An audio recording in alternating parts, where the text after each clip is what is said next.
Hi everybody and welcome to this week's bonus podcast. We have got a special awards show today. Yes, that is right, an awards show in September.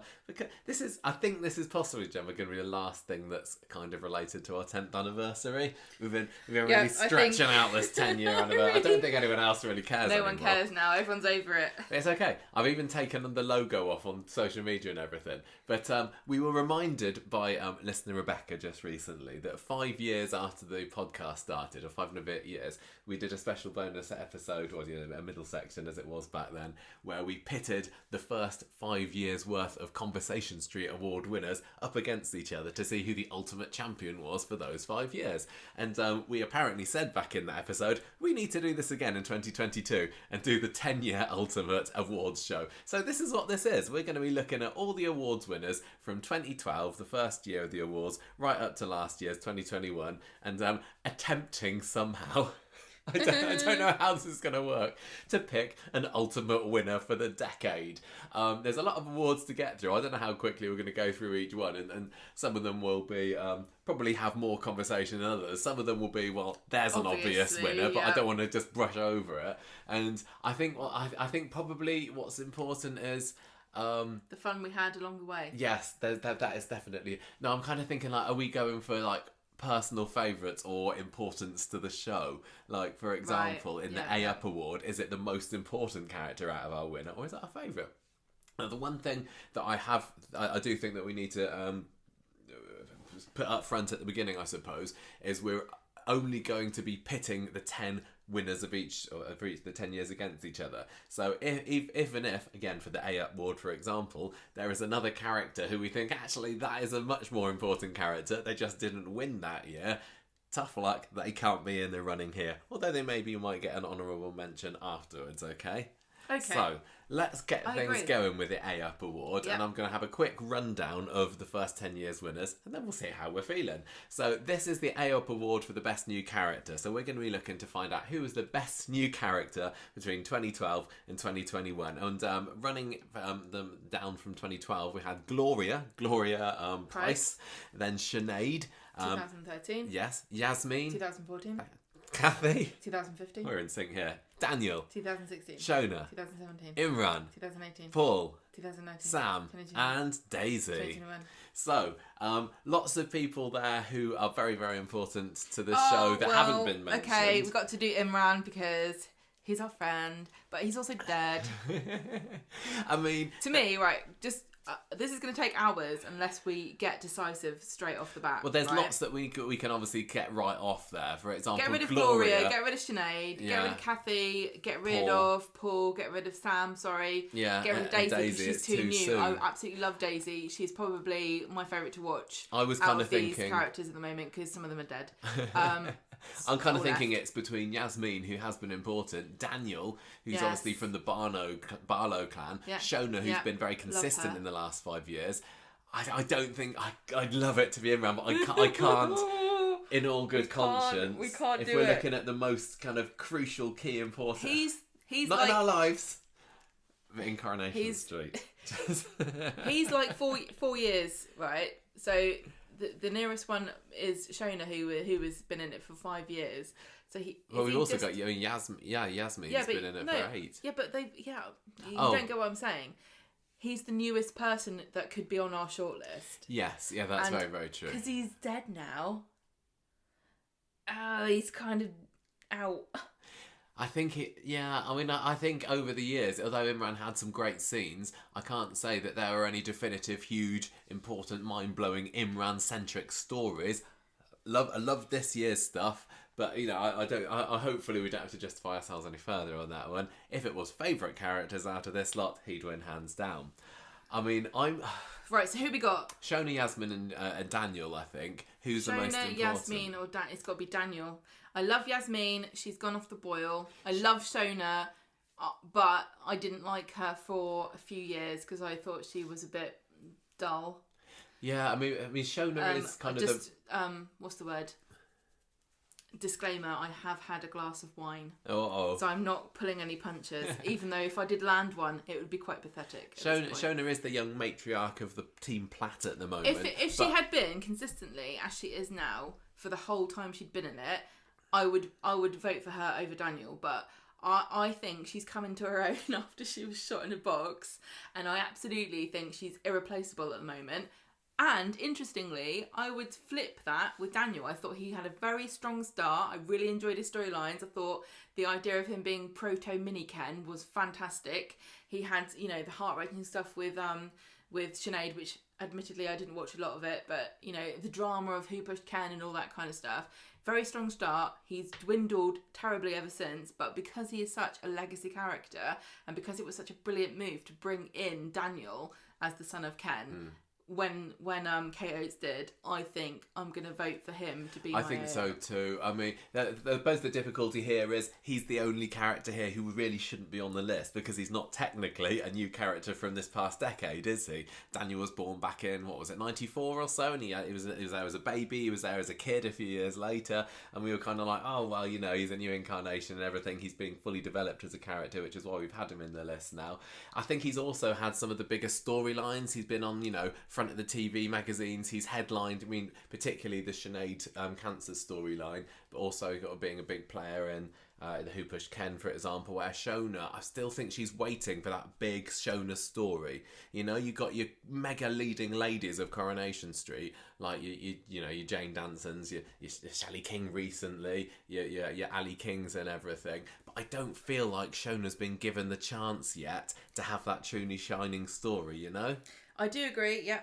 So, are we going for Daniel then? I'm going for Daniel. Daniel, our ultimate winner. Because of all of these, I think he's the only one who genuinely has future-proofed staying power. Yeah.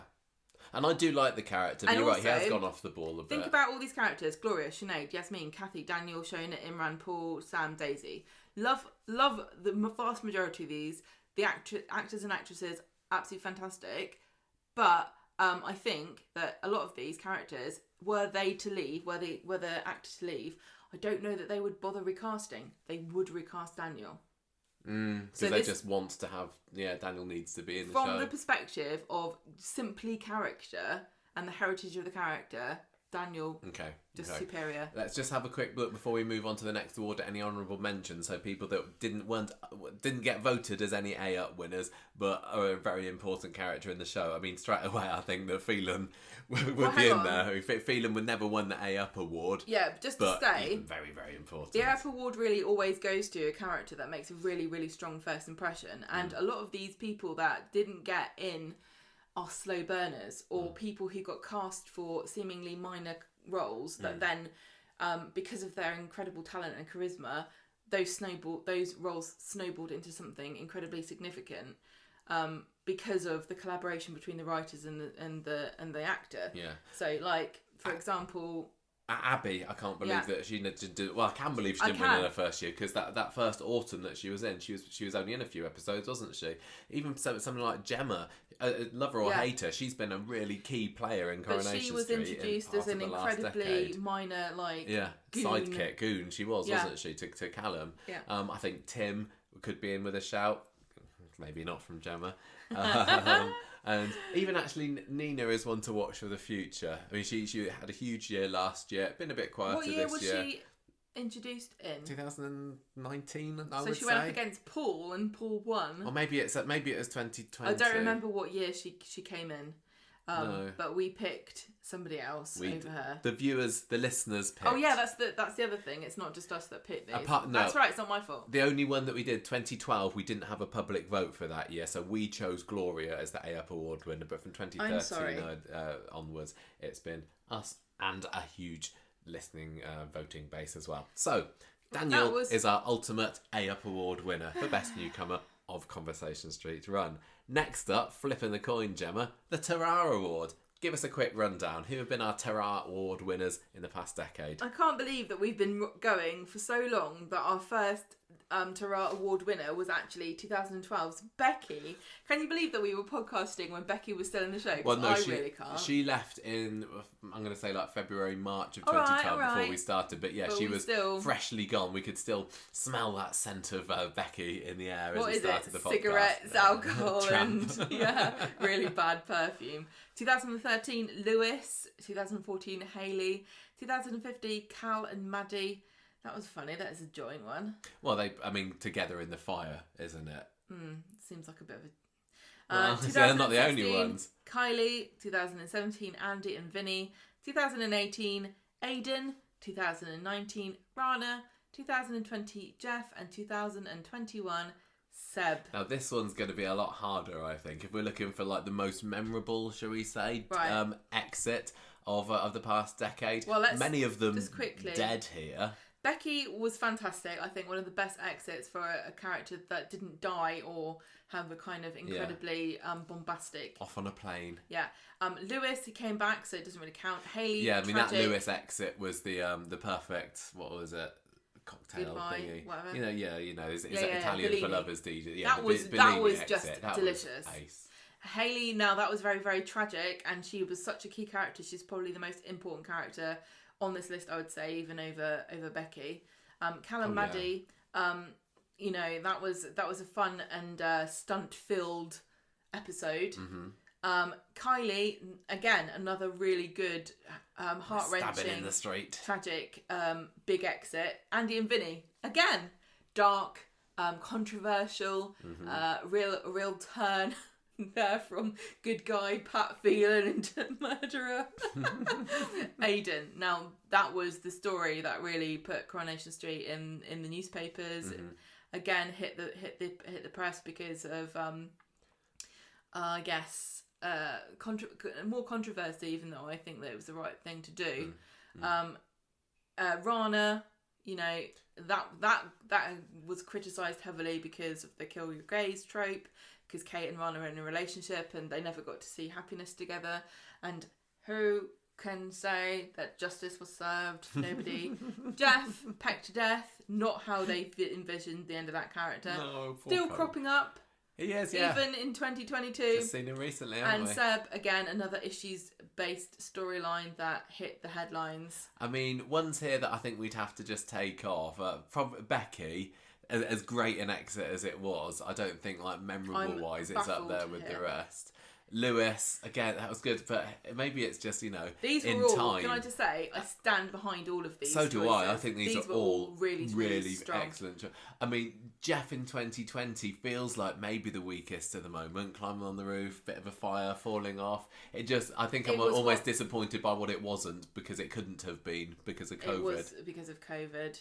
Are there any there that you kind of get early leaning towards? Right, get rid of Callum, Maddie, because their exits were more important than their characters. Yeah, but we're talking about the exit. We're not talking about the characters here. The way they did it. No, it's a combination for me. Okay. I really am going to think it's easier to say what's the strongest one here. I know what I'm leaning towards, but it's a personal preference. I suppose this is what it's all about. Oh, it might just be down to that, yeah. Well, it's not going to be Jeff, Seb, Rana... Aiden. Could be Aiden, because like you said, it hit the headlines. As did the Hayley one at the time, of course, because that was very controversial. Who with are her you taking thinking? her own life. I'm kind of really leaning towards Andy and Vinny. Yeah, I was going to say Hayley, Andy and Vinny. But also, I mean, I know a lot of people absolutely hated that. That was just the epitome of Kate Oates' reign of darkness in Coronation Street. I'm going to say for me Andy and Vinny because it was our favourite storyline probably of all time, and I know that's going to grate on people, but that's just everybody's got to be true to themselves. That storyline might get a few other votes later on in this awards as well. It was to me the peak of Coronation Street. I was so caught up in the whole drama of everything. There were definitely some missteps with that storyline. I think looking back, maybe things could have been done differently. You never really know the story behind what happened and why things didn't go the way you imagine them to, and even if we did, sometimes you wouldn't be able to actually say what happened. Maybe we would know, but Andy and Vinny was just the way peak it was, Pat Phelan. The paper mill, the darkness, the cinematography. Shoot him, Andy! Shoot him, Andy! The cinematography was brilliant. The cutting to outside the for the flash. Yep. And then Andy, the remote location. It was convincing Andy to give him the gun so that he could shoot him with it. God, and I also just say it really taps into this kind of like gothic, dark. What's the word? I don't really think we have a tradition that is conscious in this country about the North having this kind of. Well, maybe we do, like a dark and kind of. Grimness. Well, we do have that, but I'm just saying there are many parts of the UK that that have their kind of ghost stories and their horror stories, like, you know, the pirates of the south, you know, the south, you know, the windswept sandy beaches and the spooky caves and the hidden barrels of rum, and, you know, the sort of desolate moors and the ghosts that live there and all that kind of stuff. And, like, you know, even things like Midsummer Murders and all that kind of, you know, the countryside full of rich poshos running around with thigh-high boots and shotguns killing each other at country fêtes. But there's something really, really visceral that that storyline tapped into. Yeah. The darkness, the cold, the bleakness, the empty mills, the abandoned wastelands, industrial areas kind of left to seed. Yeah, and it's all almost a shame that, you know, Pat's exit, it's his own exit wasn't as great the next year. I don't think, you know, the stabbing by Anna Windass, yes, it was him getting his just desserts and everything, poetic justice, but you're right, for the general tone and the mood of it, Coronation Street Andy and Vinny death had it perfect. Doesn't often do big stunts on location. But they did a few for the Pat Phelan storyline. And when they do, they really do tap into that really kind of dark vein of history and heritage that the North has. Yeah. And the thing about it is, I think Coronation Street can do that because they spend quite a lot of time really relishing and revelling in the culture and the history of the North and celebrating the people that live there and that, you know, their sense of humour and their warmth, etc., etc. So when they do this really kind of dark side of it, I think it balances out. The other thing, yeah, I do, and I just feel really bad. I don't want people to think so I'm many dissing of the the North. other stories or the other exits that other people are saying, no, it must have been them. But I'm kind of thinking, at its heart, Coronation Street is an entertainment show. And although Hayley's exit, Aidan's exit, Seb's exit were all incredibly powerful stuff. Very good stories. I wasn't kind of sitting it watching, this is entertaining. Not fully. I was also like, I'm being taught a lesson here. But also, with Andy and Vindy, it was just pure, pure nonsense. Bombastic silliness. And also, just to, you know, we are who we are. You are who you are. I don't try to be a melancholic person. I could definitely dwell in that kind of area. I'm not the sort of person who cathartically watches Weepies to release some kind of inner turmoil in myself. I don't like crying or being sad, so I'm never going to pick Hayley, Aidan, Rana, Seb. Those really brought up some very raw, sad emotions in me, and I don't like feeling that way. So it's not, I'm never going to, if you're going to get me to pick between a fantasy death, which is what I kind of envisage, you know, Jeff, Carl and Maddie, Andy and Vinny. I know real people get murdered and bad things happen, but I'm far more likely to die of cancer or suicide than I am of being murdered in an abandoned mill. Yeah. So I don't, you know, those kind of, I can kind of enjoy the dark fantasy of Andy and Vinny's death more than anything else. It's interesting that so many of these are deaths as well. Like, I hear only Becky and Lewis, although he obviously did come back and die later. This is his first exit. One of them anyway. Those are the two were the only ones that left. Just looking at honourable mentions, I think horrible mentions. Horrible mention. They're pretty horrible. I mean, Tina gets a shout out, doesn't she? That was a very that was a good murder, big murder for the time. Hang on a minute. So we've got Callum. Well, yeah, I've listed a few of them. Tina murder, Tanita murder, Luke murder, Robert murder, Charlotte Bronte murder, Oliver. Who's that? Oliver? Oh my gosh, don't let Leanne hear you saying that. Oh, sorry. Ollie. What's the Johnny word? Heroic there.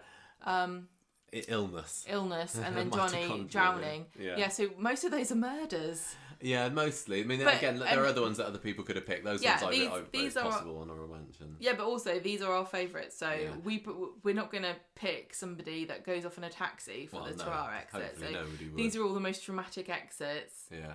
But I'm going to say Andy and Vinny. Yeah, I think so. But yeah, for me as well, on the honourable mentions list, should have got a shout out to Tina, Luke, and Ollie Luke as was well. Great. Yeah. Luke was fantastic.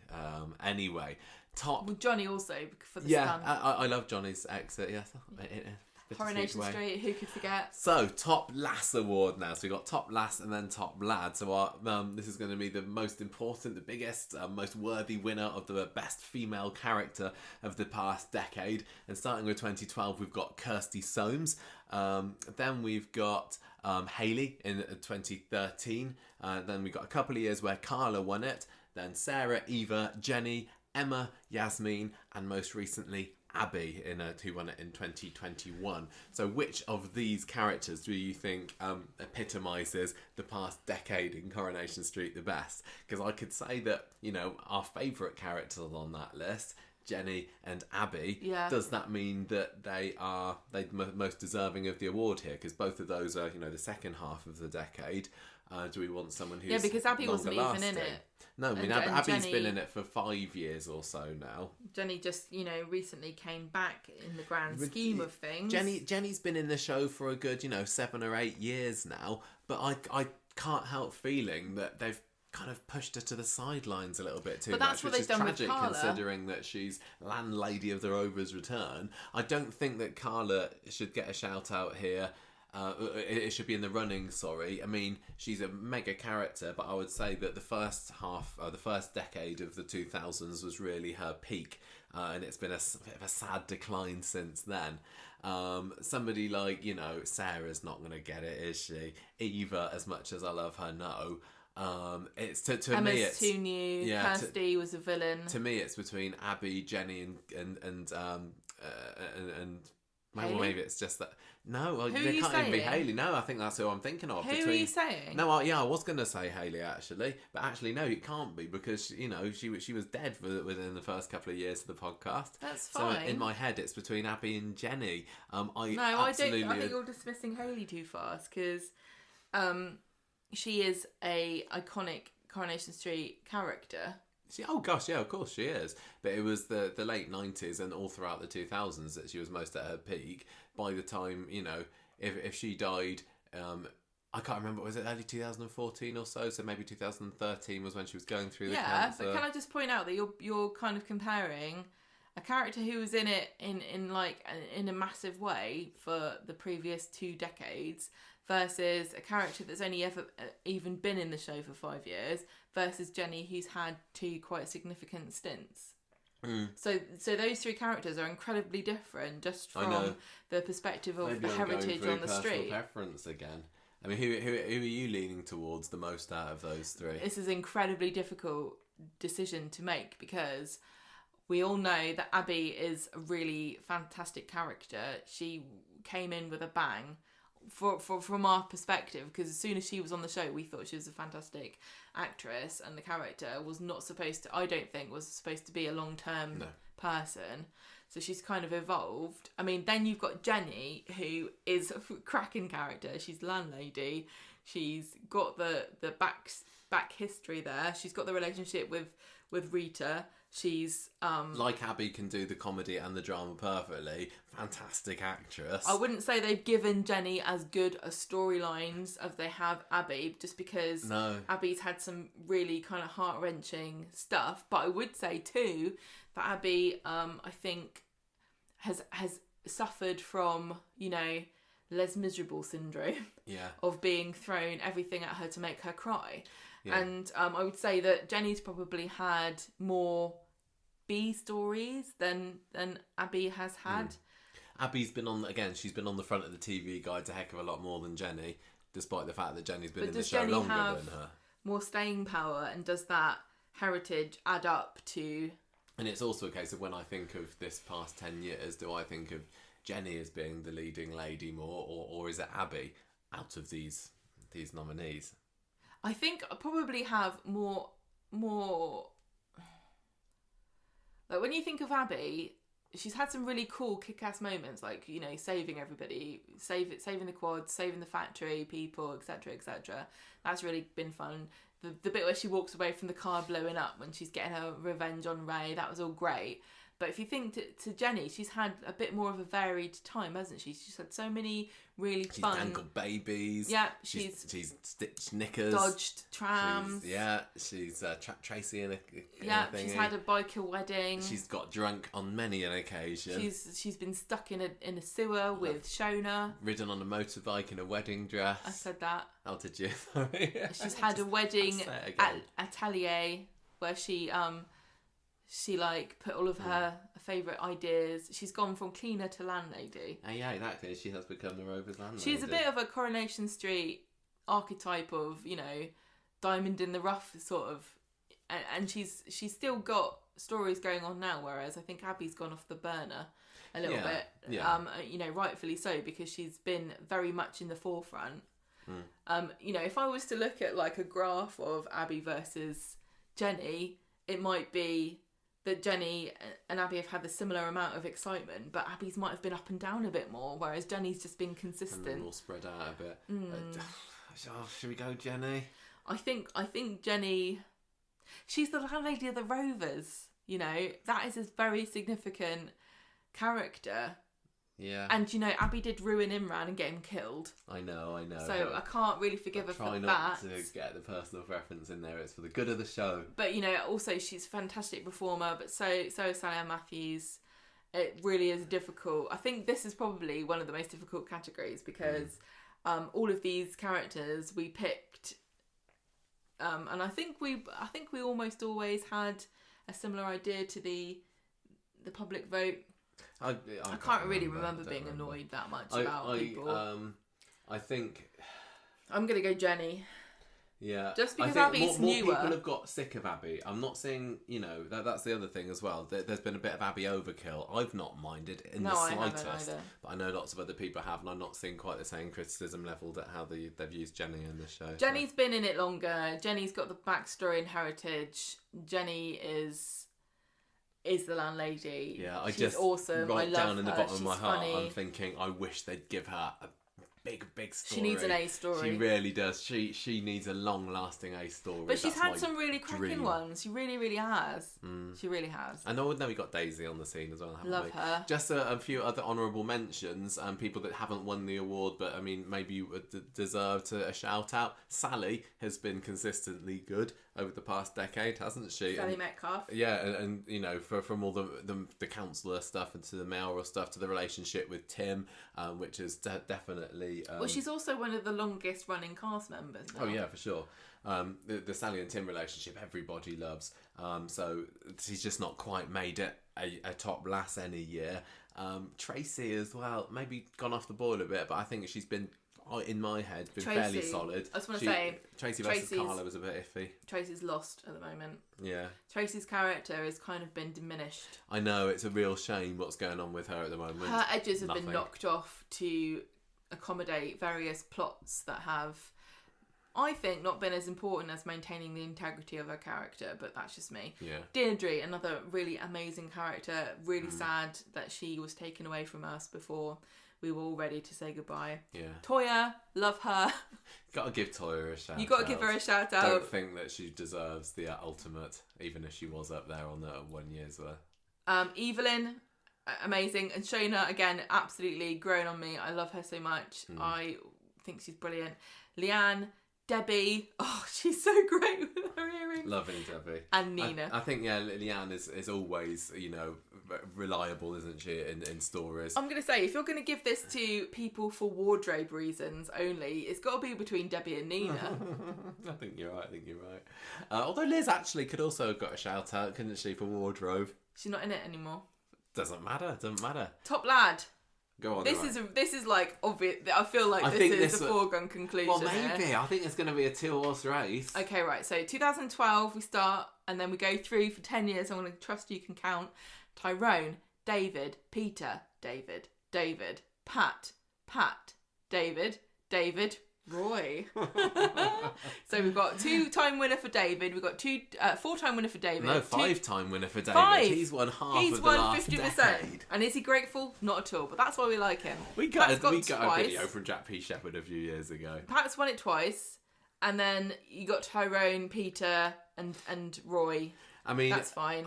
We have purposefully not looked yet at the winners of the 2017 awards when we did the first Ultimate one, but we'll hopefully be able to remember to reveal them at the end. I expect we would have said David back then for that one, because especially for the first half of the podcast, it felt like it was all Platt all the time, wasn't it? But in a good way. Yeah. And they have even. I mean, I'll say that they've got a storyline going on at the moment, haven't they, with Stephen and Audrey and everything? But it doesn't feel for the as past Platty. 2-3 years. Yeah. David has really not had a lot to do, which is a shame, because I would have said that you can see in our results in a period of 6 years he won 4 times. The only time he got usurped was by Pat Phelan, who is admittedly one of our favourite characters of all time. And I'm not even sure whether he was nominated for Top Lad last year, actually, when Roy won, just because it was such a quiet year in 2021 for David.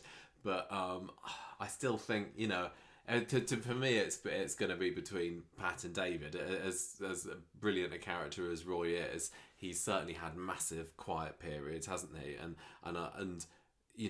everybody loves Roy, but he's not as main a character as David is, and as Pat was. No. But during that time, when I think of the podcast, definitely the Pat Phelan story was the favourite one. But I think I'd got to go for David for this, for sheer longevity and consistency and everything.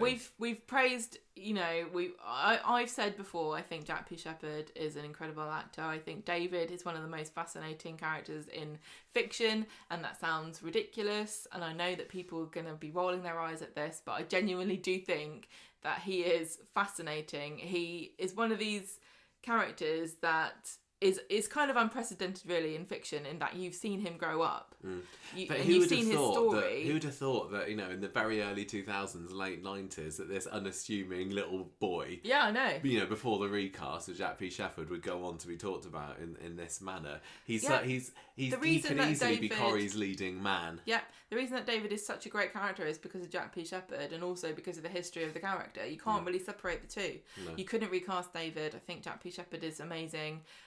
The character of David, I think they've lost their way in the last 2 years. He's kind of just being there to do a few wisecracks and kind of dry remarks, isn't he? At the moment, he's like what's the word where you're paddling in the water and also, I mean, they've now got Paddy playing Max, haven't they? So he's turned into more of a dad character, which I get it. It's like, oh, you're a troublesome teenager, and now you're having to deal with a troublesome teenager. It writes itself. But I prefer it when the focus is all on him. I mean, the rape story was great, harrowing but great. All of the stuff with Callum, I adored all that craziness. And the Shona relationship, everything with Kylie, although I wasn't a mega fan of them as a two, but just for sheer consistency, I just got David has to get it because he's won it 50% of the time, and we would be stupid to say that it's not clearly David's win for Top Lad. Yeah, anyone. I mean, we've got a list of other possibles here, but maybe pick a few of them if there's any there that particularly stand out as you. Well, I mean, I really like Nick, and I think that Nick and David's relationship is fantastic. I think Nick's been in and out of it in the decade, but I think he's certainly been one of the leading men. I just love that Ken could possibly be in with a shout out all this time. To be honest, if I was going to pick, the male character of the whole run, it would be Ken. Obviously, he's the only person who's been in it from episode 1. I do think, and this is sad to say, with Ken, I think we have a character who I think is you don't know what you got till it's gone. I really don't think people are gonna appreciate Ken until he's not in the show anymore. But I am really pleased with the current. So we're in September 2022 at the moment, and we're talking about Ken, who's kind of got Wendy, and he's doing the play. Yeah, it's been giving him a bit of a fresh wind, doesn't it? Because he's been, again, a bit of a side character, understandably. And obviously there's limitations too with the age of the actors. You can't, they can only do half days. They're not in all the time, and you got to be careful. They're very precious resources. Yeah. And so you've got to use them in a productive way. As much, I mean, I think Daniel also deserves a shout out. I mean, he was our ultimate top new A-up character. I wouldn't say who's the top lad necessarily. Todd could be up for a shout. We've gone from Bruno to Gareth, haven't we, over the podcast's time? I know.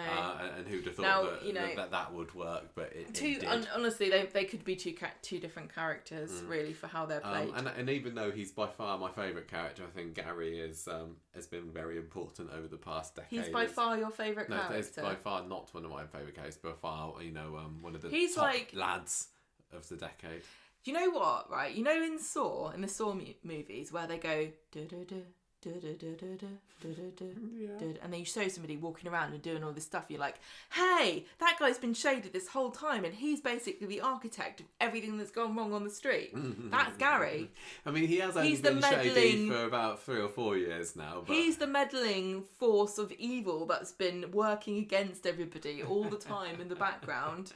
Not for the first half of it, but I think he was still a big presence in the show for the first half, with all the the surrogacy storyline. And we got to give a shout out to Imran, even though he is dead. He is one of our picks for top lad, I have to say. Our Kid Award. Now, this is one of the first ones that we hasn't got 10 winners to go up against each other, because 2015 was the first year where we had an Our Kid Award for Best Young Character. And Amy won it for the first 2 years, in 2015 and 2016. Then we had a win for Bethany in 2017. That was in the middle of all the grooming storyline with Nathan. Then we had Seb in 2018, and he's still young enough to get it. Couple of years worth of Asha, and then Sam won the Our Kid Award last year. I don't feel it's difficult, this one. I don't know whether there's anyone who's like, oh, it's obviously that person. There's a limitation on some of these stories, because the characters are only able to be eligible for a short amount of time before they age out. The stories don't, there's a limitation to how many stories you can be given, because you can't be on the set for that long, because you've got to be chaperoned, etc.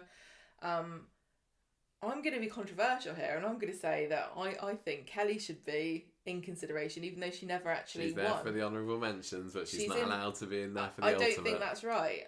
Well, this is what we said at the beginning. I don't think... No, I didn't say anything. I said. Well, I wasn't listening to you, so it doesn't count. Well, my one is Kelly. Okay.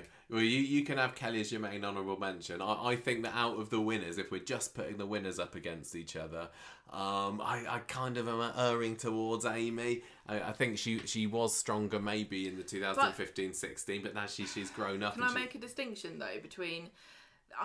this is a very difficult category, because you've got children and teenagers, and Asha has had really, really strong teenage storylines that have been well acted, really well scripted, and nuanced and interesting, and she's done a fantastic job. But you're comparing her then to Amy, who was like the spooky Wednesday Addams of Coronation Street. You know what I'm saying? Yeah. And then you've got, Sam, who's like a lovable little boy. Yeah, child genius. He has been great, but it's a difficult category. I'm going between Amy and Asha as favourites. I think Bethany was important for the time back in 2017, but I don't think that the long legacy or of the before and the since. Well, if you ask Sarah, she doesn't even have a kid, as far as she can probably remember.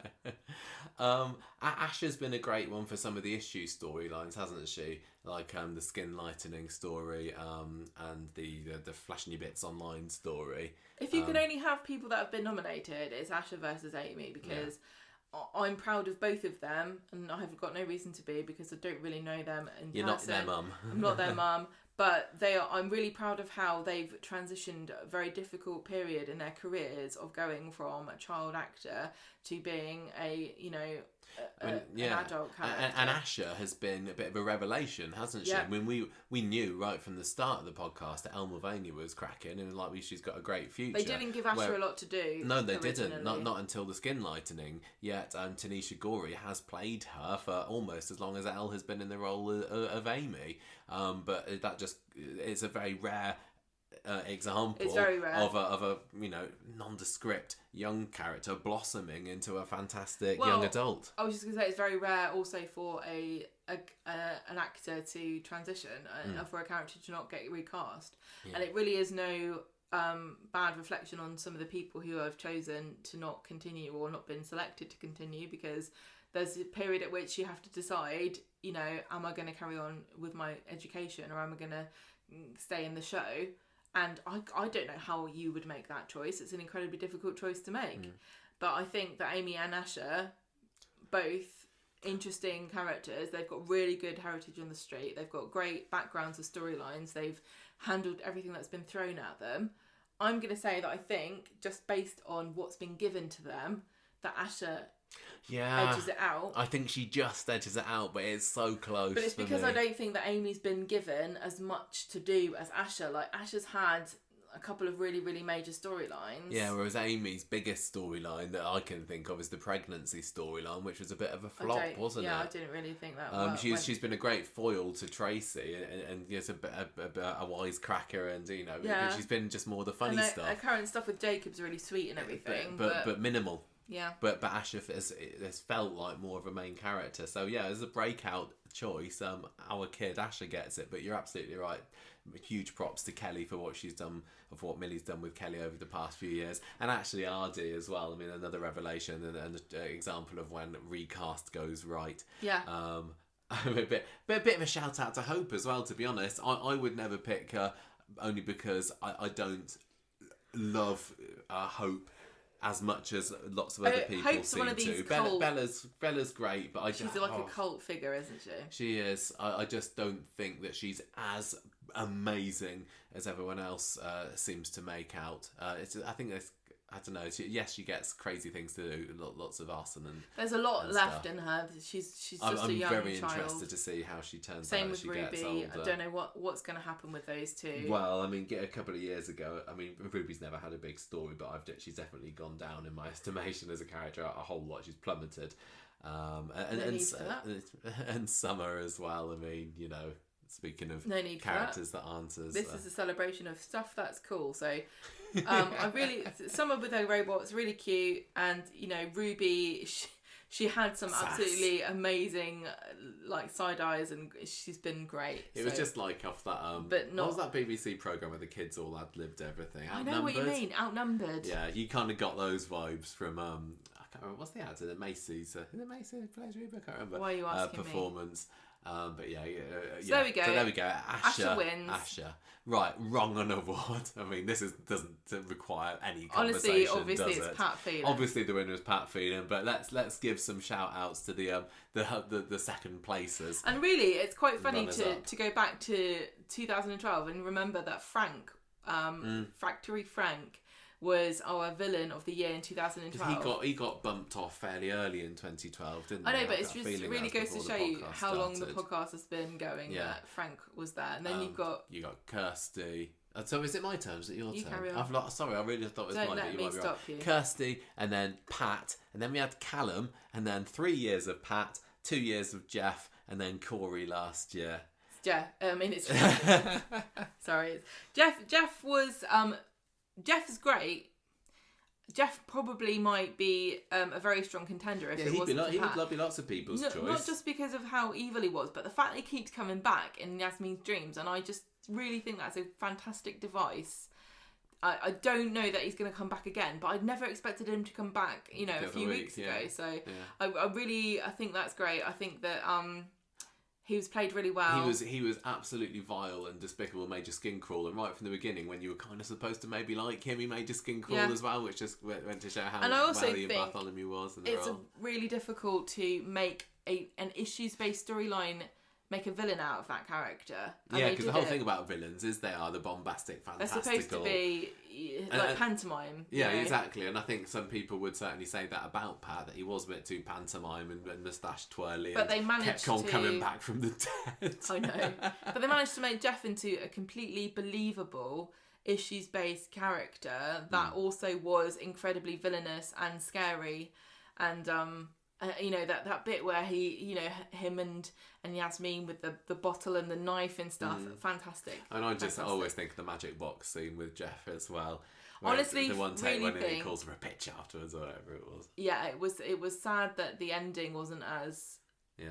You know, I don't think that was anyone's vision for the end of Jeff. Yeah. But then, like I said, I can say that about Pat as well. I know, but I just think that Pat's been in the show longer, but I just do want to give a shout out to Jeff, because I think the imagination and the this, you know, the way that they directed that character in certain points, and the fantasy that kind of was woven between Jeff's opinion of himself and Yasmin's, you know, slowly destroyed and diminished psyche as he chipped away at her soul, and how that was portrayed on screen in a really kind of fantastical way. I think that is incredible. Coronation Street managed to pull that off, and I know that some people didn't like it, but really, really, they did such a great job of like incorporating the magic of his character into the realism of Coronation Street. I don't think we need to talk about why Pat is our winner particularly. I mean, if you've listened to the podcast long enough, you know how much we loved him, and he was in the show for 5 years. He had a break a little bit. And I'm totally willing to sort of understand people's perspectives on Pat, but I do want to say that anybody that thinks that Coronation Street is you know, Pat Phelan's is too dark a character, and Coronation Street isn't that sort of show, I really want you to just go and watch the episode where I've forgotten the name of the character that sings makes Pat stand Joe Donnelly. Joe Donnelly was proto Pat Phelan. Yeah, I think so. He just didn't have long enough in the show. No, that's the main difference. He held Minnie Caldwell and Stan Ogden hostage with a gun and threatened to kill them, and made Stan Ogden, gun pointed in Stan Ogden's mouth, sing a flipping Christmas song, and then the show went to black and there was a gunshot, and you didn't know if he killed himself or if he killed Stan Ogden, one of the most beloved characters in Coronation Street history. Now you tell me that Pat Phelan killing Andy and Vinny in a mill is any different. I honestly don't. There's precedent for Pat Phelan right back at the very beginning of Coronation Street. I loved his charm. I loved that he was very three-dimensional. The stuff when he had Andy in the cellar and he was like saying, "Oh, do I, you know, I could turn evil here, or I could let you go.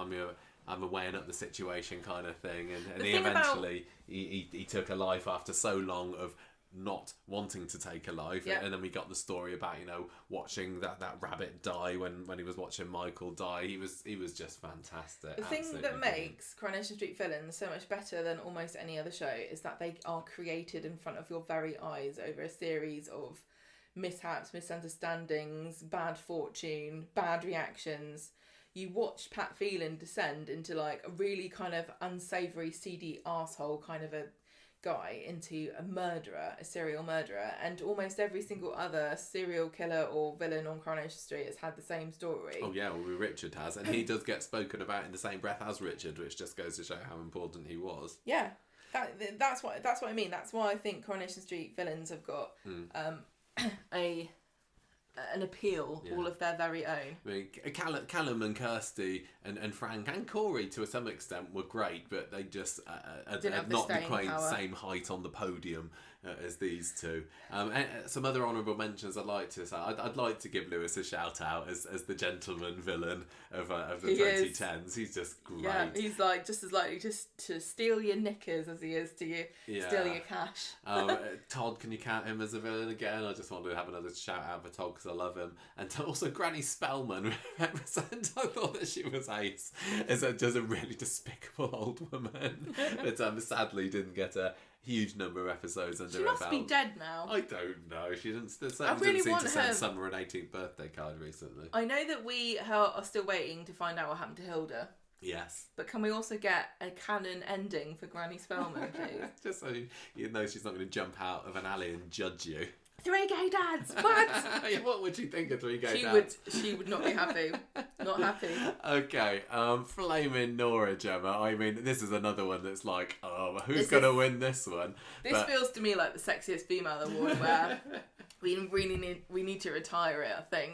No, it's a Corrie tradition. I think, honestly, Michael, can I suggest that from this year, after 10 years... We'll have to see what Glenda happens, you know. What Glenda happens. What happens with Glenda? She could, you know, challenge our Jenny. The Flaming Nora Award has been won by Fizz twice.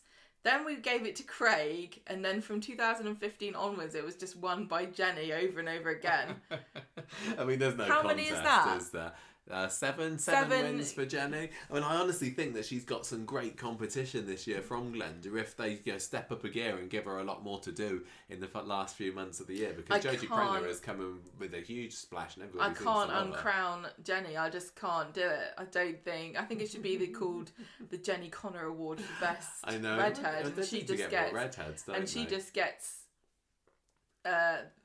the prize, but then there's an honourable mention who's secretly the real winner. Gary has been, sadly not mentioned at all in any of these years, but like I was saying for the top lad award, or maybe it was the top villain, I can't remember, he definitely has had a very important presence in the show all of this time. He's just, I don't know, Jenny's just a really tough nut to crack, isn't she? There's Claudia again, love her. Moira, for a year or two that she was in it, brilliant character. There have been some fantastic redheads in the show this past decade. Even Wayne. Poor Wayne. Why did they bring him back only for those few months? Bring him back Wayne. He was so good, Adam Vallow playing Wayne. I loved him. But yeah, it's our Jenny, isn't it? Come on. Yep. Right, let's move right on. There's nothing more There's to no say more. that we didn't There's say nothing for the else top to lass. say. How many more have we got? Bayek, Hello Love, Don't spoil it. We got about 5 or so. Okay, I need a wee. Well, let's do Bayek and then we can have a little wee break. No, it's called a comfort break. I don't want everyone to know a wee. Bayek. So when I was looking back over this, I think it's changed a little bit over the years. What we try to make it now is the best unexpected twist, or the best moment that wasn't previewed in all the magazines and the online synopses and everything like that. Thing that took us by surprise when they appeared on screen. And there was definitely a period during Kate Oates' era where that was a thing. She purposefully withheld information so that it was shocking on the night. It feels like they've eased off that a little bit recently, although there's still the odd thing that happens, like this year Abby giving birth. But every producer has a different approach. But towards the beginning of Conversation Street, where that didn't happen so much, it was, I think, more just like, oh wow, that was a shocking moment kind of thing. We knew it was going to happen, but still it was quite spectacular. So Gemma, let's have a rundown of who our past winners have been. 2012, Leslie's death. Dirty cheese on toast, electrocuted in the kitchen. That honestly shocked me. I did not expect that she was going to die. No, I was like, really, she's going to get right back up again. That just goes to show that before the podcast was on, because she died just a few months before Conversation Street started, I didn't do anything Coronation Street online, didn't go to the blog, didn't look at any previews. I try not to look at the previews now, but literally, it's probably everybody else knew that Leslie Kershaw was going to die, but I didn't have a clue. So that's why we picked her that year. 2013, Hayley's cancer diagnosis. Then the next year, Rob finishes off Tina. With a crowbar. Then we have Kylie kills Callum. That was the live episode in 2015. 2016, Carla's car crash and Callum uncovered. Yeah, so that was when she had a little... she drove into the annex. Drove into the annex and Callum's body showed up.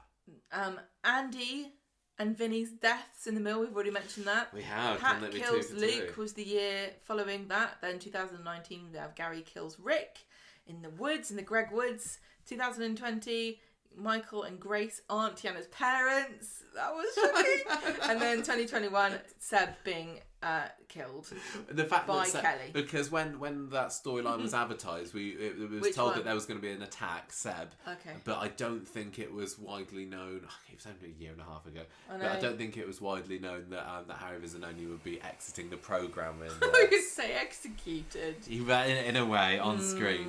Right, so there were lots of deaths there, but not just deaths. Can I just say though, the thing that probably shocked and thrilled me the most didn't get picked for the main award, which was the fact that Andy was alive in the basement. And that really, to me, was the most amazing, and I used the word delicious before, but it was absolutely delicious to see this thing that we thought as like the most throwaway, hilarious thing that would never happen. And also the fact how much, the lengths that they went to hide the fact that was not in the show, and he lied to all of his friends and family. He couldn't say anything online. He couldn't go and like hang out with people at work. He couldn't like meet up with his old colleagues and, you know, catch up with them. He is literally like, he was just the most secret thing. I think that was that really was great. But the fact that we'd been saying, oh, what if, and we know we'd seen on screen Pat going to visit a house and things, made us think, oh yeah, maybe this could happen. I mean, it can't win anyway because it didn't win in one of the years. I'd really like to pick something that completely and utterly took us by surprise. Even Andy and Vinny's deaths, as amazing as they were, it felt like, I think the writing was on the wall for them, and they couldn't really escape. I mean, I'm looking at something like Pat kills Luke, because I don't think we knew that he was going to be leaving at the time. I don't think we did know. No, I don't. I don't think we did. It had been previewed that there was going to be a car chase between Pat and his van and Luke, but I don't think that we knew that he was actually going to kill him. That was great. As silly as it is, they can't possibly win. But the Michael and Grace one. I know, I was about to say that. No, listen, I have to say, right, this is the thing. I felt like this was a double bluff from Coronation Street, because I think, and again, I've said this before about us and other podcasts that talk about TV shows where we do kind of ruin it for everybody. We theorise, we discuss, and the nature of online discourse and social media means that almost every kind of twist is going to be guessed at some point by somebody. So we were all guessing that Grace was lying. Yeah, that about she wasn't Deanna. really the mum. No, that Michael wasn't the Oh, dad. sorry, yeah, of course. And so when they revealed that neither of them were the parents, it was just like, oh, Coronation Street, you guessed that we would know. One or two people had guessed that, and they said, look, I said this a few months ago, but generally that's not where we were thinking it was going. That was just genius. That was so great, and what an amazing twist. And the trouble with it is, though, that those aren't really significant characters. No, gosh, not. Tiana's not in it anymore. You know, does Michael remember who Tiana is now? I'm not sure, but I mean, as far as audacity of like really pulling the rug out from underneath people, that really does win. I mean, I can't remember what we were thinking before the Kylie kills Callum as well. Did we know that Sean was going to be leaving? I can't remember. I don't know. I think we heavily suspected it.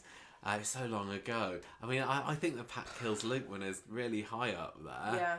Gary I killing kind of Rick want to was go cool, for that. It was, but I think the thing is that Rick wasn't. I know that Rick had been in it before, but I was so stupid that I kind of forgot that he's actually a sort of a long-running minor villain. He was. Whereas Luke was a very likeable, if kind of forgettable male character. There's quite a lot of fairly forgettable characters on here, aren't there? Of I mean, course there Seb are. as well, he was fairly nothing until that last story. I mean, he had a very quiet couple of years. The reason I'm not going to give it this to Rob finishing off Tina is because we knew that she was going to get murdered. It's just a question of who did it. So that kind of took Although the when he had her over the balcony and then we thought she was dead then, and he went downstairs and she started croaking away there on the floor, that was pretty shocking. Hayley's cancer diagnosis, again, we knew that the actress was leaving. We just didn't know how that was going to happen, so it wasn't as shocking. And Seb's death, that was sickening, actually. I don't think I can give it to that just because of how emotionally affecting it was. Sally Carmen in that was superb, wasn't she? To me, it's kind of going between Andy and Vinny's deaths again, Pat kills Luke, and maybe the Michael and Grace one. I don't think people would forgive us if we said that. I think people would get really mad if we said that Michael and Grace aren't Tiana's parents. I know, if you put it up against all of these other shockers of the last decade. Especially considering that a lot of people have forgotten who Tiana is. Yeah. So, I think for genuine gut-wrenching, it made my heart kind of drop and gave me chills. It's Andy and Vinny's deaths again. Do you reckon? I was thinking that about Pat killing Luke.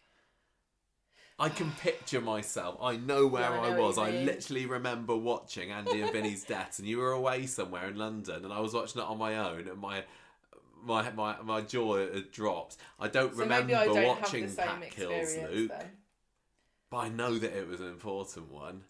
I'd happily give it to either if you feel more strongly about Pat. Well, no, the thing is, probably my memory then is tainted because I think that people were saying to me, "You got to make sure you watch this. You got to make sure you watch this." I knew something was up, So yeah, it's got to be Andy and Vinny. Can't believe that scene as well won 2 of these awards, and people have. It was I know a great some scene. people absolutely hate it. So I'm so sorry if that was okay. you. Any other honourable mentions, Gemma? This is not the best of the last 10 years. This is our favourites. Yeah. So and please, you write in and tell us what were tell yours. us what yours. You've got the nominations. And you can pick now. anything. You don't have to pick our nominations. Yeah, right, Gemma. Honourable mentions. Anyone else want to? Definitely Andy being alive in the basement. Yeah, really of course you great. said that. That was amazing. Imran slept with Happy. I think we'd seen that coming a little bit. It wasn't a surprise that it happened in the aisle. I think Ken's stroke completely came out of nowhere. When was that? 5 years or so ago. Is up for a shout. Is up for should get a shout out, because we did not see that coming at all. I don't think it was previewed. He was just having an argument with Peter, and then his face falls, and he was fantastic. The one main thing I want to leave this category with is shocks are great. I'm sad that Coronation Street's strategy is to reveal the vast majority of them. I think it's much more fun when you don't know what's going to happen. And it's a shame when there's the leaks. Which leaks is happening more and are more, the worst things in the world, and people that break embargo should be shot. Agreed. Like Andy and Vinny in a darkened, abandoned mill. So can I also give a mention to Ken's getting pushed down the stairs as well? That was another one where he was listening to his music, wasn't he? Peter was back at home smashing a bottle, so it was all very dramatic, and then they just cut to seeing Ken at the bottom of the stairs, and it was like, blimey, where did that come from? And then Pat finds him, doesn't he? Yeah, and but that was going up against Andy and Vinny's deaths in 2017. So I think if Andy and Vinny hadn't gone to meet their maker in that year, then Ken's attack would definitely be on there, so I'd like to give that one a little shout out too. But there we go, Andy and Vinny's deaths as on another one. Hello, love. So let's make things nicer. Oh, Gemma needs a comfort break. Thanks, Michael. Okay, you're back. You comfortable, Gemma? That's better, isn't it? And in our listeners' ears, no time has passed whatsoever. So, hello, love. Right, so we've just gone from murder to romance. And this is a hilarious category because we get to see who the best new romances were for the past 10 years and get to see how many of them are still going. So, Gemma, I will pass over to you to run down our picks here. We got 2012 was Rita and Dennis. Oh, 2013 Sinead and Chesney. Then we have Gail and Michael. Then Roy and Kathy. These picks are blimey. Oh my god. Jenny and Johnny. Kate and Rana. Gemma and Henry. Paul and Billy. Evelyn and Arthur, and Seb and Nina. Okay, so none of these couples are still together anymore. That's awful. One of them's either dead or left or something or other. I mean, and a lot of them are so minor as well. Like looking at Evelyn and Arthur, so fleeting that romance. Was such a sweet romance, though. Rita and Dennis, yeah. Oh gosh, it absolutely was. It was lovely. Honestly, I Gemma feel. And Henry. Can I just say, Tiny. I have no real emotional connection to most of these. I think Jenny and Johnny are my only one. Like Gail and Michael, I really liked. I thought that Gail and Michael were wonderful. I absolutely adored them together. That she was simple-minded. I mean, this was 2014, maybe. Simple. And Michael was a simple man, wasn't he? He'd like fallen on hard times in the recession, he turned to burglaring, and he was just a lovable, warm-hearted, cosy, cuddly guy that was perfect for Gail as she was at the time. And it was I was gutted when they split up and he went to Eileen, and then I think he did go back to Gail for a bit, didn't he? But it was too late in the end. He had his heart attack and died. But I loved them as a couple, but fleeting. Gemma and Henry, we can't vote them really, can we? But they were great Henry. For such a short moment.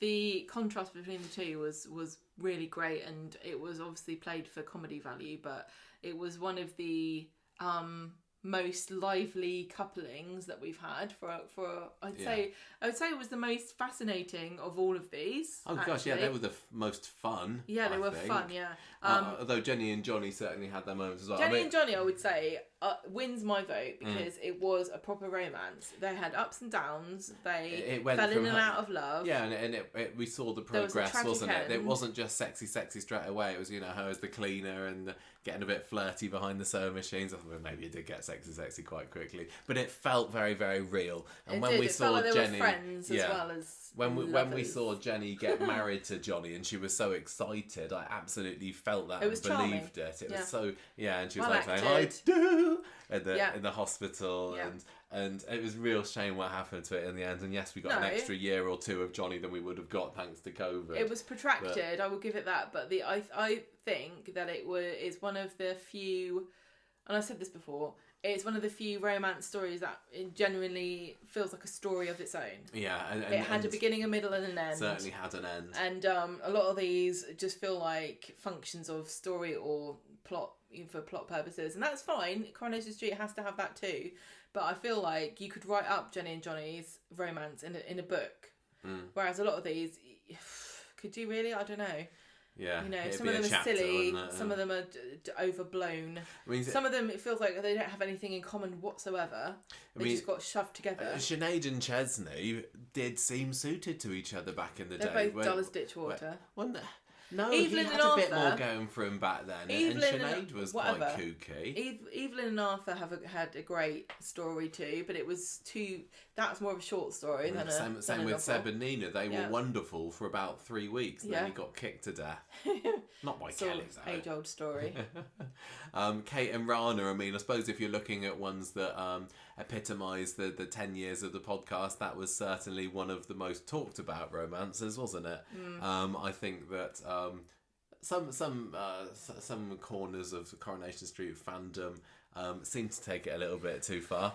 Well, I'm just going to go on record and say that was not our pick. Certainly not our pick. That was hijacked by Kana fans for them to win that, but that's fine. Whatever. It was a big and important story at the time. It's a big and important story, and to be honest, I'm glad that we have them on the list because we've got a couple of gay couples on here, which I think is nice. Yeah, Paul and Billy. And we absolutely don't have any. I don't care about whether you're straight or gay. I just want it to be a good story. So if this, I just don't think that either of these are great. I think that Kate and Rana was a bit too much of a titillating one, and the fact that she had her head turned by Rana, by Kate, even though I really liked Rana and Zidane together. I thought they were a great couple, and that's why it kind of I know, but Zidane's bad taste in my mouth. I am just waiting for the first gay wedding. So obviously Jenny and Johnny. Any other shout outs? I think that Sally and Tim really. Even if Sally and Tim had been voted in 2013, and can you believe that they lost out to Sinead and Chesney? No, I really back in 2013, just when it was blossoming between Mr. Metcalf and Mrs. Webster, people weren't so into it. But they have been the romance of this decade by far. They definitely the longest lasting. I do, despite my hatred of Tim and the fact that he pulls Sally down. I do think that's probably the best romance, like you say, of the decade. But also, I would say a shout out to David and Showdown, and David and Kylie as well for bigness. I wasn't as big a fan of David and significance. Thank you. I wasn't as big a fan of David and Kylie, but I think that David and Shona have been fairly solid. Maternity leaves aside. Jenny and Johnny are my pick. Yeah. I think so, but as I said, Sally and Tim would definitely be a stiff competition if they had made it in there. I can't believe you said that. Oh, sorry, Tim. I don't want to. Right, Eki Thump. So this is the best fight of the podcast's 10 years. And we're going to see how much of these we remember, because we've not been back and watched any old clips, have we? I've literally just got who it is versus who it is. This is the thing, right? Sometimes I think to myself, it's better not to refresh your memory, because if it doesn't stick in your mind, it can't be that great. Exactly. But then other times I go back and I watch it, I'm like, oh my god, this is great. I can't believe I forgot that happened. I've gone for the first one with this. I wanted to say which ones have stuck for me, and I got vague memories of Leanne versus Carla in 2013. 2012 having a scuffle in the street, but Literally I think compared to some of the later more memorable fights, it's not going to win, is it? Right. There was Dev versus Carl in the Rovers in 2013. That was when I think Dev realised that Carl had been the one that started the fire, and they had a bit of a behind the bar Rovers fight. Gary versus Phelan in 2014, the plank fight, where Gary... you can't call him a plank. Gary and P. Phelan have a scuffle out in the builders... No, that wasn't the builder's yard, was it? It was just a random building site, yeah. Gary whacks Phelan with a plank, he goes down, and then later on his body has disappeared. Callum versus Sarah, one in 2015. This was the live fight when he attacks her, pulls her down behind the sofa, and ends up getting stabbed by Kylie. In 2016, there was a big old rumble with Johnny, Phelan, Aidan, Jason and Billy all having a go at each other about something, and it was very dramatic at the time. I don't think it was, it wasn't a big fisticuff scrap. It was more of a like, you're starting, oh, get in between you and all that kind of thing. Maria and Eva in the fountain in 2017 at the wedding, very memorable I would say. And again, another wedding fight in 2018. The winner was Leanne and Tracy, their scrap at Tracy and Steve's wedding. 2019, Britain's Got Talent Week, we had Nick and David by the lake having a fight over Audrey's inheritance money. I remember that and Gary versus Ali in 2020, there was a bit of a fight, and I think, was this a pre or post COVID? I can't remember, but I think I've got a vague memories of Ali just not wanting to let it drop, and he ends up getting fairly pummeled by Gary. Or is it the other way around? I don't remember. It's not going to win. And then last year, we didn't have any proper fights at all, so we had to make the Aki Thumb Award the best punch. And Ardy punching Corrie over his sexy shenanigans with Asha was the one that got the votes there. So I think for me, Gemma, this is going to come down. I think Gary versus Phelan is going to be up there for me. I think Eva and Maria's wedding scrap in the fountain was very spectacular. A certainly memorable setup for the scene. I think they're the main ones really, although Leanne and Tracy and Nick and David possibly as well. I could be convinced if you felt passionately about those. What are you thinking? It's a bit of a tough one, because my memory of these, I think if I watched them back, I'd remember them, but I just don't have a vivid memory of most of these. I think I remember the fountain scrap, the wedding scrap, Leanne and Tracy, and Nick and David by the lake.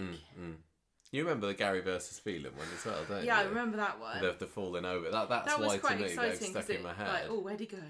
Yeah. But I don't think Phelan was like a big scary villain. This was 6 months maybe into his tenure, and he'd had some time off as well. But it was quite physical. I don't want to just go by like visuals, but I do think that the fountain scrap is really iconic. I'm going towards that, and I'm not sure if I'm remembering it wrong. And the thing about it is that I also don't think that the story is one of for the ages. It wasn't. It was fun at the time. The Eva finding out that it was very, very dramatic. Maria found out. It was the sonogram. What was it? Maria Toya find out that Eva had fake pregnancy. Eva was outside dangling off a window or something. Yeah. There's just the visual of two women, one of them wearing a wedding dress, having a fight in a fountain while a sort of parade of Harley Davidsons with another bride on the back drives past, and I don't even know if that even happened. It was, because it was Jenny. She comes I know, in there to Michael, can I just tell you, I know that Jenny was on the back of a motorbike, but I don't know if that all happened at the same time. Yeah. That's my point. Well, Jenny comes off and is like, "Oh, what are you doing? Get back in that church," kind of thing, doesn't she, with her hands on her hips? I still feel that there isn't anyone here that I'm thinking absolutely 100% that was one of the best Coronation Street fights ever, but I think for pure spectacle and I guess memorability and set piece and all the things coming together, the Eva and Maria fountain fight has probably got to pip it for me. Yeah, because it's silly and it's memorable. There's a strong visual image. A lot of the other fights, although they had quite emotional build-ups to them, and they just don't have. They're not distinctive. Yeah. That fight was also important, was also notable, I suppose, because it had been previewed on a Coronation Street. Do you remember that amazing advert of the promo they did for Coronation Street? I can't remember what they called it, but it was where they'd refilmed some classic scenes with different actors, and it was because you were watching it behind the camera, and then in front of the camera. I thought that was brilliant, and then they also had a little preview of that scene as well. Let's go for that one then. But I think that the Nick versus Nick Peter and Peter's fight Christmas fight, which isn't up that for... slipped through because it happened after our nominees. Yeah, but I think it was a nomination the next year, but I don't think people remembered it well enough. But that was a really great one. That one sticks out in my mind. Over the head. Because I really remember thinking one of these people's going to get impaled on... on Sally's fence or wherever it was. The garden gnome throw. It might have been Gales. It was great. That was a lot of fun, that Christmas fight. Gail and Eileen also had another fight themselves. They kind of tried to bring back memories of the classic Gail and Eileen fight by giving them a fight at the salon at one point, but I don't think that's really gone down in the history books. And it was more of a tribute than a sequel. And Rob and Peter had a bit of a fight at Tina's funeral as well, which I vaguely remember. But I think it's that we got a clear winner, although if something else had come along that was better, it could have fairly easily pipped it. The Right Laugh Award, Gemma, is one that we've only been doing for 5 years. So when we did the last Ultimate Showdown, I don't think this one was even a consideration. But this is the award we've given to the funniest character of the past year each year, since 2017. And it's gone to 5 different characters: Rosie, Emma, Evelyn, Shona and Dev. So we need to really decide in the past 5 years, I suppose, who's the best. Interesting there that Dev's the only male character. Yeah, I know lots of people, especially men, like to say women aren't funny. There's your proof. Well, also in Coronation Street history, often the men have been like the comic relief, the buffoons against the strong women, haven't they? But anyone there that you're particularly going towards? Because I think they're all strong choices. Yes. Shona isn't necessarily a comedy character, although she had her moments, didn't she? Especially post Shot in the Box Shona. She's still funny now. To watch her now, she's great, but she isn't, a comedy character, is she? She's a great character that often has funny things to say. She's great. Whereas I think all of the other 4 here, although Dev, he's got a great drama as well, are more... Here's a comedy character. I love all of these characters. I have a massive soft spot for them. I think they're all funny in different ways. Who could forget Rosie? She was such a bimbo. Really, her Lady of Law thing was so great. I know. Emma, just absolutely wonderful. I'm sorry, but she got ruined at the end because she wasn't funny anymore. Evelyn, she is a legend, isn't she? Shona just got funnier year by year. I think Julia Goulding's got amazing comic timing. Really She's does. really funny. And Dev, I think, I just love Dev. I've got such a massive... It's funny, but I don't think we used to love Dev so much. It's just in the last few years where he's become the embarrassing dad to the twins. He's he's great. Really lent into he's that. So quirky. Comedic. He's such a weird character. I don't think there's anybody else like him on TV, apart from Jeff Goldblum, who isn't in a TV show. I do think he's England's answer to Jeff Goldblum. I think he's charismatic. He's mercurial. He. The thing is about it is because he's so funny. When he's scary, it kind of makes it even more intimidating because of how much he flips that switch between being funny and being... He can do both very, very well. He is very, what's the word? Not diverse, but you know what I mean. Yeah. I think though, because he's also got that, I don't know whether he can be... I'm kind of going towards Evelyn in this one. It's between Evelyn and Dev for me. Yeah, I mean, Evelyn can also be, very serious, but she's more written as a comedy character, and everyone's going to say, she's trying to be a new Blanche. She's never going to live up to Blanche. I don't think that. She's got. She's a battle axe. This is probably blasphemous, but I think that Evelyn is a more rounded and fully realised character than Blanche. Having rewatched some of Blanche's episodes, I think that she really is just a reactionary funny old lady. I think that what Blanche had going for her that Evelyn doesn't is that relationship with Deirdre. Yeah, and although Evelyn's got true. Tyrone, they don't often lean into the more serious, I am related to you and we're going to have a serious heart-to-heart kind of stuff, which was more common with Deirdre. And also you had the Deirdre kind of, oh, mother, sort of withering looks when Blanche said something that everyone else wished they could have said but were too polite to. I think that Blanche felt more secure in going as far as she did because she knew that nobody could get rid of her, whereas Evelyn's got more of a precarious position in that she could get kicked out on her bum if she goes too far. Yeah. And I think although Blanche has got more quotable lines in the Corrie history books than Evelyn does, I think that Maureen Lipman is doing a damn good job at the character. And I think just for the fact that Emma did go off the boil, Dev is not funny all the time, although when he tries to be, he usually is. And Rosie is Dev. long gone. I think that Evelyn is my pick here. You really want it to be Dev? I could fight you for Dev. I really could.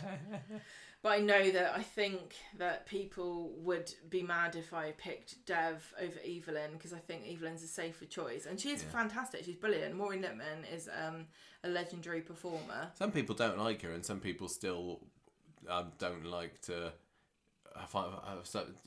we'll still keep saying, well, she's no Blanche.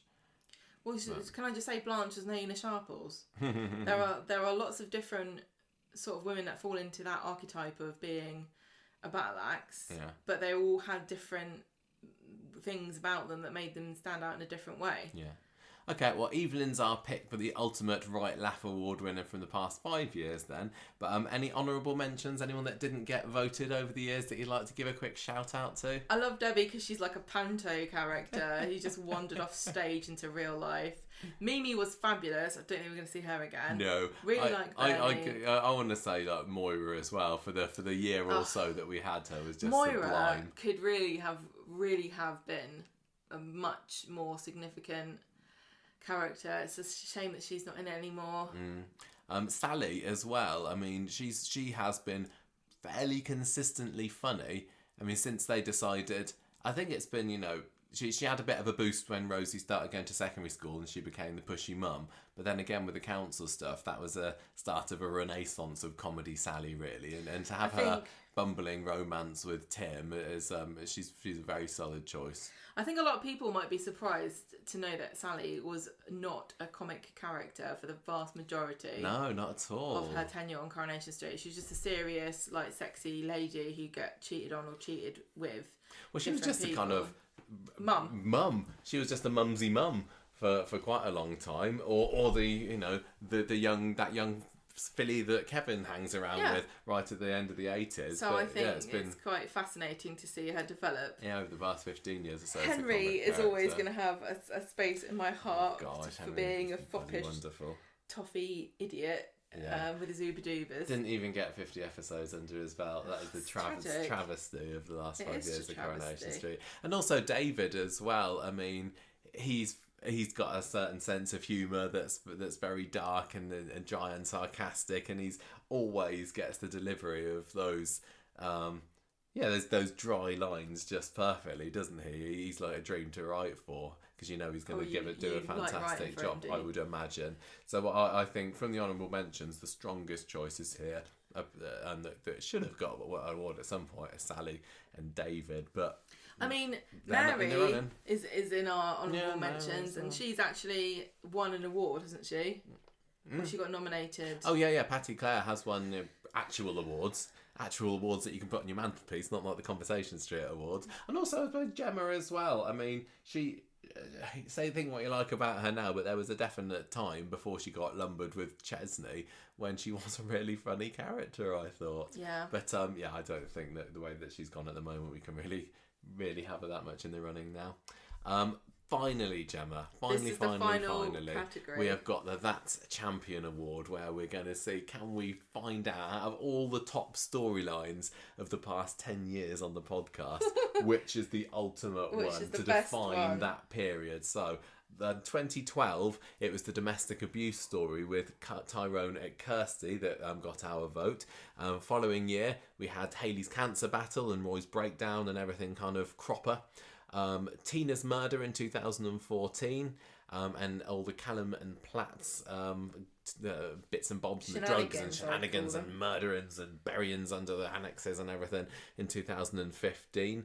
Phelan and Vinny's flat scam in 2016 was the one that got the vote. And it's interesting, for all those years that Pat Phelan was in the show, the only time that one of his stories got the That's Champion award was for the flat scam part of it. It's not even that exciting. Well, it's, you know, it had its moments, but maybe not.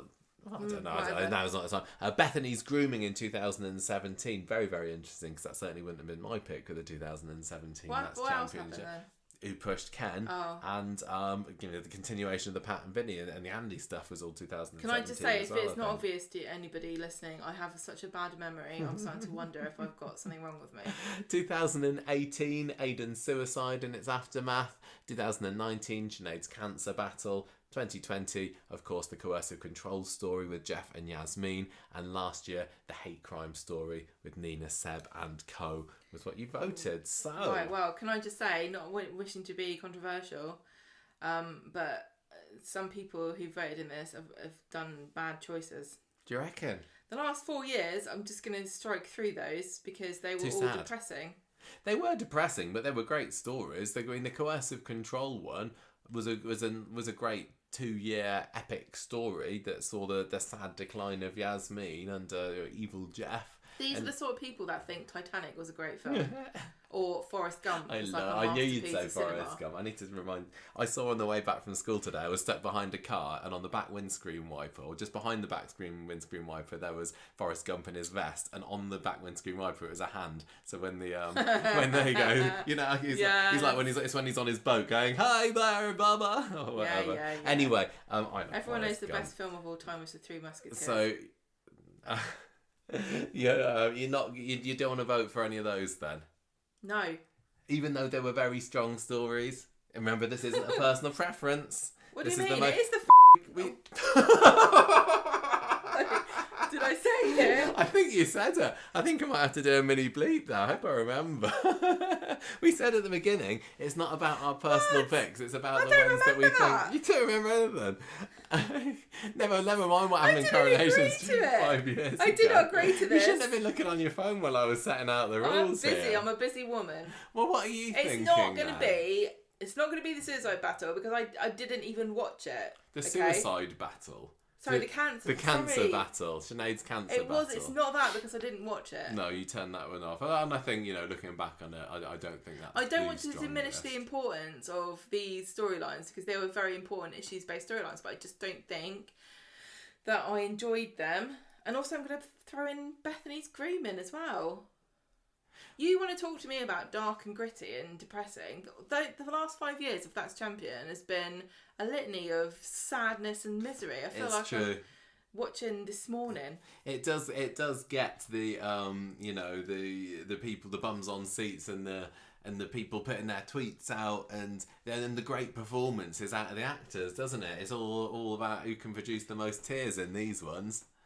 I mean, are you erring towards maybe Callum and the Platts or the Phelan and Vinny's flat scam? I don't think that was the pinnacle of that story, so I don't even know why that's in there.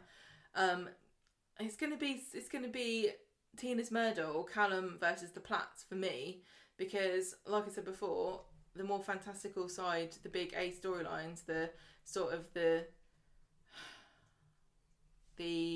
what's the word?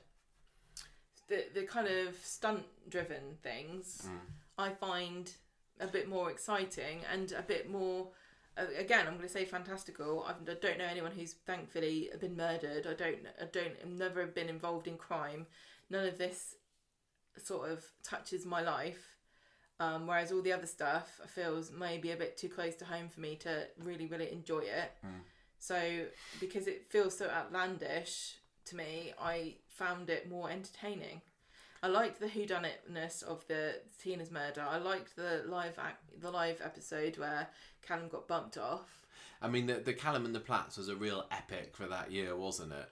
And then when also, I suppose after this, we had the covering up the Callum, the body under the annex and everything, and Sarah Louise's breakdown and everything. Now. Oh yeah, absolutely. And also, I love the Platts. I think that they're fantastic. I love David. Tina's murder also had the aftermath of that, where Rob was desperately trying to cover his tracks. And then and Tracy ended up shipping him, didn't she, to the police? Oh, I thought you were going to say shipping him with some other lady.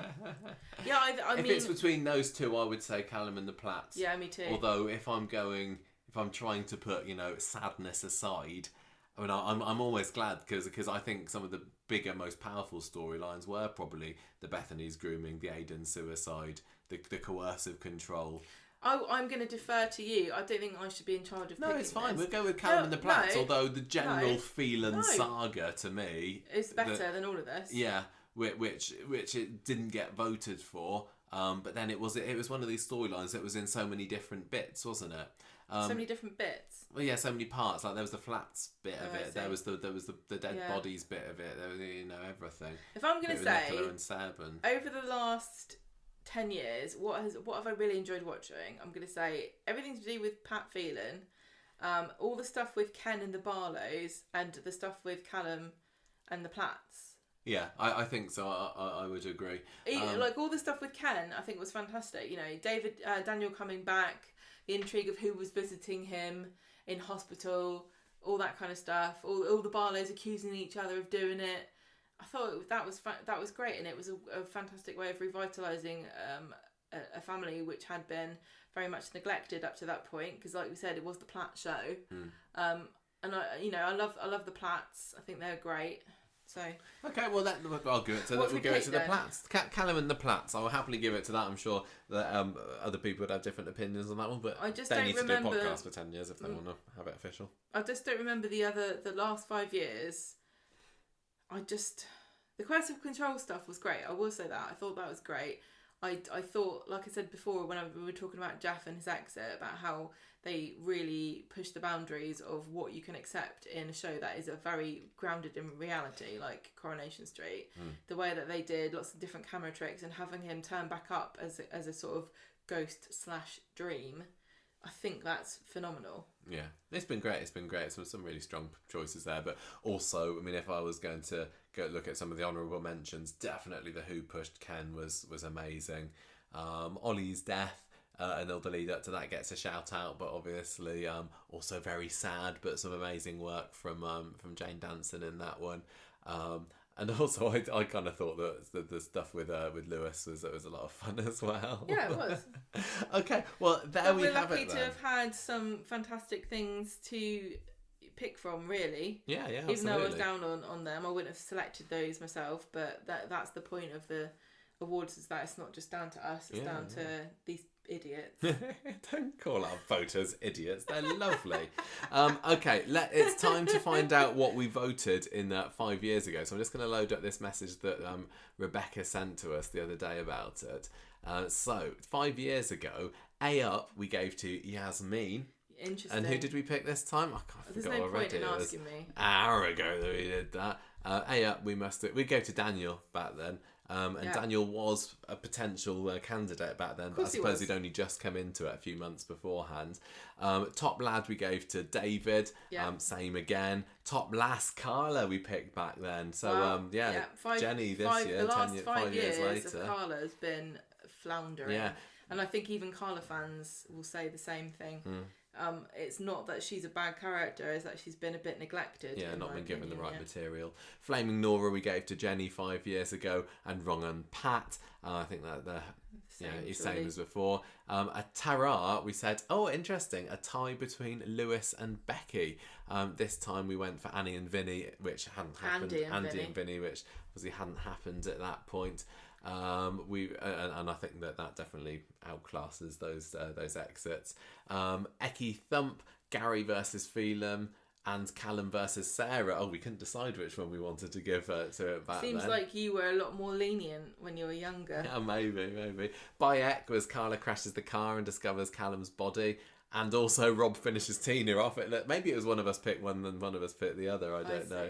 Hello Love we gave to Sally and Tim. See? Although Jenny and Johnny was probably the best out of the 5, but you thought it was too soon. Well, excuse me, Michael. I didn't even realise that was the rules 5 years ago. I'm just reading this for the first time. Make it up as you go along, and then you expect me to respect these arbitrary rules that you...